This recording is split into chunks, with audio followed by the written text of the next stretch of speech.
So I know a lot of people are going to be upset with what I have to say, but I've gotten this far by always authentically sharing where I stand on things, so I'm going to continue to do so. I saw the new Polo Ralph Lauren, Oak Bluffs, Martha's Vineyard HBCU collection, and it's a beautiful collection, by the way. I believe there is a Morehouse alum that is the creative director over there now, so I want to say, man, you're doing an incredible job. Love what you're doing. But what I didn't see as I was scrolling through the press release post was a single comment from a black person about the price. And that's where I have a problem. We just launched a 100% cotton collection utilizing a 100% black-owned supply chain where we're paying black farmers above market prices for their cotton and their labor so that we can financially support them in a meaningful way. Since that launch, we have received hundreds, if not thousands, of messages, emails, DMs from black people telling us that we're too expensive and they're not paying $60 for a t-shirt. This t-shirt in the Polo Ralph Lauren collection costs $128 for this t-shirt. And I haven't seen not a single comment complaining about how expensive this shirt is.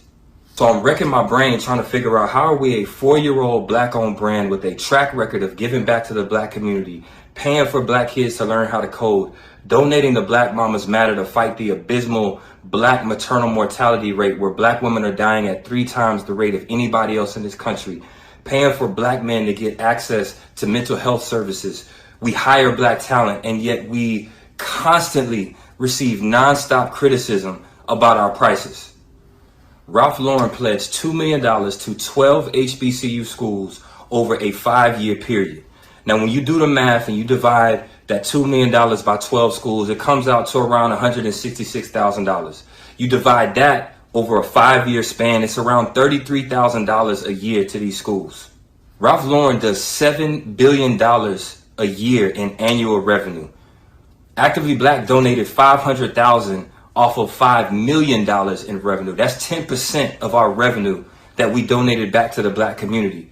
And yet every single day somebody is telling me that we are too expensive. I'm not anti-Ralph Lauren, I'm not anti-Polo, I'm not anti-Nike, I'm not anti-anybody. I'm just for us more than I am for anybody else.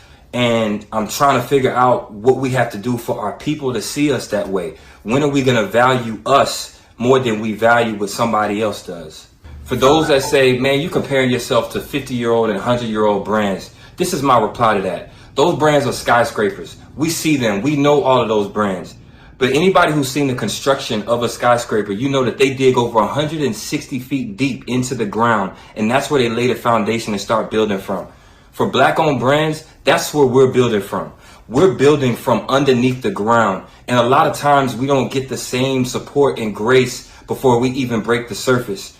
So if we're really serious about building a black-owned skyscraper, we need us to invest and value our brands while we're still building underneath the ground. So to be honest, this isn't really a pricing issue. This is a value issue. What do we value? Do we value what we're building more than we value what already exists from others who don't look like us and for the most part don't care about us? Again, shout out to those HBCU alum that are over at Ralph Lauren doing the great work you're doing. Absolutely beautiful collection. To the tribe, we have a 100% cotton collection that's available right now that supports these black farmers who are being discriminated against by the United States government. We are feeding our own. We're not waiting on anybody else. This is not reparations. This is reclamation. And our HBCU collection will be redropping in September just in time for homecoming season in October. Love to the tribe.